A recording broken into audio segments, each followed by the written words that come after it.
আসসালামু আলাইকুম প্রিয় খামারি ভাইয়ারা, দেশ এবং প্রবাস থেকে যারা আমার ভিডিওটি দেখছেন সবাইকে আমরা ভালোবাসা এবং শুভেচ্ছা। আবার চলে আসলাম আপনাদের মাঝে নতুন একটা ভিডিও নিয়ে।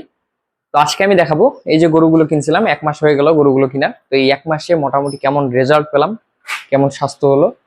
আর পাশাপাশি অনেকে আমাকে প্রশ্ন করছেন যে বর্তমান কতটুকু করে দানাদার খাবার দিচ্ছি প্রত্যেকটা গরুকে।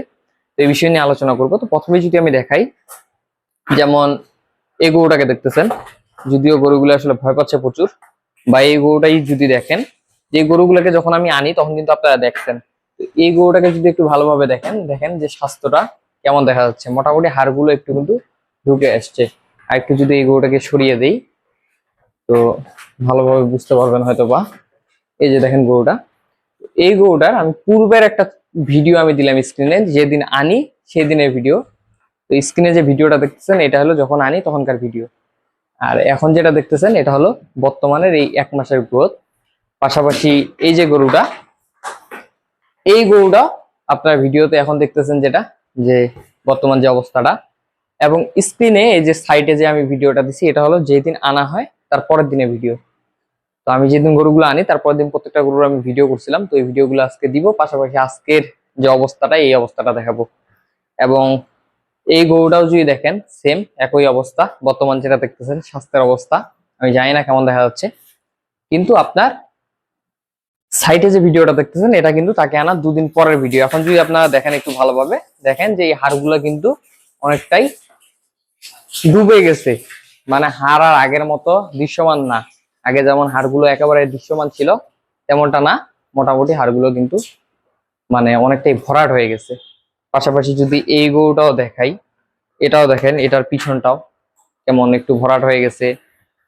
পাশাপাশি এটার পাশের এই গরুটা যে আছে, যদি এটা দেখাই, এটাও দেখেন স্বাস্থ্য ভরাট হয়ে গেছে। এটারও আমি স্ক্রিনের একটা ছবি দিচ্ছি সাইডে, যে এই গরুটা যেদিন আনি দেখেন কি একটা অবস্থা। কিন্তু বর্তমান একটু ভালোভাবে যদি দেখেন যে গরুটা দেখেন হাড়গুলা কিন্তু ঢুকে গেছে। আমি জানি না ভিডিওতে কিভাবে করে দেখাচ্ছে বা কিভাবে করে আপনারা দেখতে পাচ্ছেন, কিন্তু গরুটার কিন্তু হাড়গুলা খুব সুন্দরভাবে ডুবে গেছে, আপনারা দেখেন একটু ভালোভাবে। পাশাপাশি এই গরুটাও যদি দেখেন, এটাও কিন্তু আপনার যখন আনি খুব শুকনো ছিল। এই যে স্ক্রিনের সাইডে আমি ভিডিও দিয়ে দিলাম, বর্তমান হলো এই অবস্থা। এবং আরো এটা এগুলোর সাথে যে দুটো গরু কিনছিলাম ওগুলো যদি দেখাই, যেমন এই গরুটা দেখতেছেন, দেখেন এটা কিন্তু প্রায় 50% ফ্যাটেনিং হয়ে গেছে। এই পিছনের হাড়গুলো কিন্তু ওর দৃশ্যমান আর নাই, একেবারে ভরাট হয়ে গেছে বললেও ভুল হবে না। কিন্তু এটার অবস্থা যদি আপনি 1 মাসের আগের ভিডিওটা দেখেন, দেখেন সাইডে যে ভিডিওটা, এটা কিন্তু যখন কেনার দিন তখনকার ভিডিও। তো এই গরুটা একটু ছোট গরু, এটার কিন্তু ফ্যাটেনিংটা অন্য গরুর থেকে একটু বেশি হয়েছে। ছোট গরুগুলো কিন্তু আপনার একটু আগেই ফ্যাটেনিং হয়ে যায়। আমি সবসময় যেটা বলি যে ছোট গরুগুলো অনেক সময় 90 দিনও লাগে না ফুল ফ্যাটেনিং হয়ে যেতে।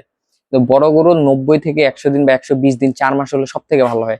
তবে যদিও আমার প্রজেক্টটা সবগুলোই 3 মাসের, কিন্তু এই গরুটা দেখেন ছোট, এটা কিন্তু আগেই হয়ে গেছে অন্য গরুগুলোর তুলনায়। পাশাপাশি এই গরুটাও যদি আপনারা দেখেন, এটাও কিন্তু মোটামুটি অনেকটাই ফ্যাটেনিং হয়ে গেছে বললেও ভুল হবে না। মোটামুটি হাড়গুলো যেগুলো আছিল হাড়গুলো কিন্তু আপনার মানে ডুবে গেছে। আর যখন আমি নিয়ে আসি, এই যে স্ক্রিনে যে সাইডে যে আমি ভিডিওটা দিলাম, এটা হলো আমার গরুটা আনার পরের দিনের ভিডিও। প্রত্যেকটা গরু একটু ভয় পাচ্ছে, তবে যদি একটু ভালোভাবে দেখেন যে আগের ভিডিওটা দেখেন এটার কি একটা অবস্থা ছিল আর বর্তমান যে অবস্থাটা মোটামুটি অনেকটাই ভালো। তো এখন আমি বলি এই গরুগুলোকে আসলে আমি কতটুকু করে খাবার দিচ্ছি। যেহেতু এগুলো শুকনো হাড্ডিসার গাভী, এগুলো কিন্তু প্রচুর খাবার লাগে। আর আপনারা মানেন না মানেন, গাভীর থেকে ষাঁড় পালন কিন্তু অনেক শান্তিজনক। আপনি একটা ষাঁড় গরু পালন করবেন, 2 বেলা খাবার দিবেন, আপনার ভেজাল মুক্ত খাবার দিয়ে দিবেন, ওরা খাবে দাবে ঘুমাবে রেস্ট নিবে, মোটা হয়ে যাবে, 6 মাসে একটা প্রজেক্ট করবেন। কিন্তু এই গাভী ভাই পালন করার মতো প্যারা দুনিয়ায় নেই। আপনি 10টা গাভী পালন করতে আপনার যে পরিমাণ পরিশ্রম দিতে হয়, আপনি অনায়াসে 20টা ষাঁড় গরু পালন করতে পারবেন সেই পরিশ্রম দিয়ে। এরা দেখবেন সারাদিন খাইতে থাকবে খাইতে থাকবে খাইতে থাকবে, পানি খাওয়ার বেলা মানে জীবনের দিকে দেখবে না, যা পাবে সব খায় ফেলাবে, পেট ফাঁপায় রাখে দিবে। দেখবেন যে আপনার ফ্লোর সবসময় একেবারে গোবর দিয়ে প্রসাব দিয়ে ভরায় রাখে দিবে। গোসল 2 বার 3 বার না দিলে একবার শরীরে ময়লা টয়লা লাগায় একেবারে পুরা ঘর ছিটায় একেবারে মনে করেন যে রংধনু বানায় ফেলবে।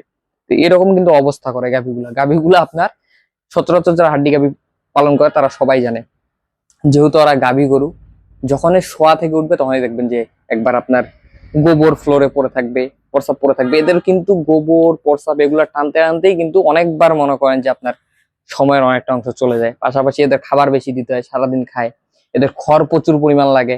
একটা ষাঁড় গরু যদি সারাদিনে খড় খায় 6 আটি বা 7 আটি, এই গরুগুলো এক একটা গরু মনে করেন যে 10 আটি 15 আটি খড় খেয়ে ফেলে। কারণ এদের মুখ, এরা চুপ থাকবে না, যতক্ষণ খাবার পাবে খাইতেই থাকবে। হাড্ডি গাভী কিন্তু এরকমই, যেহেতু এগুলো খাবার পায় না। তো এখন বলি এদের আমি খাবার কতটুকু দিচ্ছি। বর্তমানে এদের আমি দানাদার খাবার দেই লাইভ ওয়েটের 1.5%। অর্থাৎ যেমন এই গরুটা একটা হিসাব ধরেন, এটা কিন্তু 200 কেজি অনায়াসে বডি ওয়েট হবে। এটাকে আমি দিচ্ছি 3 কেজি খাবার। পাশাপাশি এর আগে যে গরুগুলো দেখাইলাম ওগুলার প্রত্যেকটার লাইভ ওয়েট ইনশাল্লাহ 300 কেজি করে হয়ে যাবে। তো ওগুলা খাবার পাচ্ছে আপনার মোটামুটি 4 কেজি 4.5 কেজি করে। তো লাইভ ওয়েটের 1.5% খাবার অলরেডি আমি চালু করে দিচ্ছি, 1 মাস হয়ে গেছে। আর ইনজেকশন তো আমি ওই যে 2বার ক্যাটাপোসিটি করছিলাম আর করি নাই। এই খাবারটাই চলবে। শেষের 1 মাস আমি 2% করে খাবার দিব, অর্থাৎ এই গরুটাকে আমি তখন খাবার দিব 4 কেজি। ধরেন এটার বডি ওয়েট 200 কেজি, দিব 4 কেজি, কিন্তু তখন আরো একটু বডি ওয়েট বেড়ে যাবে, হয়তো 250 কেজি হয়ে যাবে, তখন হয়তো 5 কেজিও দিতে পারি। এক কথায় লাইভ ওয়েটের 2% দিব, প্রতি 100 কেজির জন্য 2 কেজি করে খাবার দিব শেষের 1 মাসে। আর আপাতত এই পুরো মাসটা, মানে এই যে দ্বিতীয় মাসটা পুরোটা আমি 1.5% করে রাখবো। তো এরকম করেই আমার গরুগুলো চলবে। তো আশা করি ভিডিওটা যারা দেখতেছেন আপনারা দানাদার খাবার কতটুকু করে দিবেন হাড্ডি গাভীগুলোকে, এই ভিডিওটা দেখার পর থেকে খুব সহজে বুঝতে পারবেন। পাশাপাশি গরুগুলোর কেমন রেজাল্ট পেলাম এবং আমার গরুগুলো কেমন মোটা তাজা হলো, অবশ্যই আপনারা একটা কমেন্ট করে জানাই দিবেন। সেই কমেন্টের অপেক্ষায় আমি থাকবো। ভিডিওটা ভালো লাগলে অবশ্যই চ্যানেলটা সাবস্ক্রাইব করে রাখবেন, পাশাপাশি ভিডিওটাতে একটা লাইক দিয়ে রাখবেন। সবাই ভালো থাকবেন, সুস্থ থাকবেন। আসসালামু আলাইকুম।